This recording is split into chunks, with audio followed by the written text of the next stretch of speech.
So how many of you, when you were a kid, how many of you loved being read to when you were a child? Yeah. I loved being read to, bedtime stories, when I was a kid. It didn't matter what it was, I absolutely loved being read to. And as human beings, we're hardwired to love hearing people's stories. Whether it's the princess and the prince, or what happened to somebody that day. It could be anything. But it's in us to be storytellers and to hear stories. So every single one of you in this room is a storyteller. We all have a story to tell. And your voice is your main instrument to tell those stories. You know, it's funny when we are being practitioners, there are things that we're resistant to doing. And when I first started doing voice work, I hated breathing. I didn't want to do it. I'm going back 25 years now.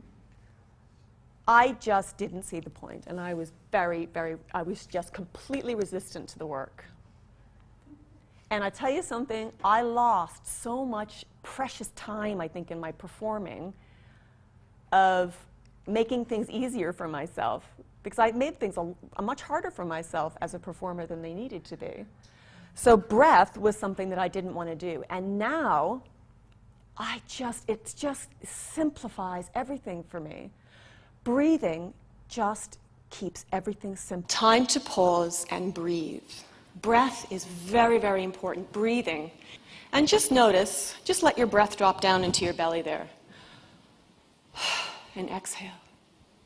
And inhale and drop down into your belly. And exhale. You know, oftentimes we breathe from up here. And the lungs are huge. They come all the way down here, your lungs. There's a lot of space there for breath. And breath is the imprint for sound. It's the imprint for vibration. So it's really important to breathe and get breath down there. And take time to pause. Take a breath before you take that phone call. Take a breath before you speak that next sentence, before you respond to somebody's question. That text starts to mean less and less if you get used to it. And it's easy to sort of fall into a rote, speaking something by rote, and the color starts to drain from it. So it's about being clear in our thought. It's about connecting with the text. And it's about being honest, being truthful, connecting to that text in a way that's authentic. Making that text your own, because remember, they haven't heard it before. You've done it 50, 60 times that day, but they haven't. They haven't heard it. It's the first time they're going to hear this. So clear thought equals clear voice. Clear thought equals clear communication.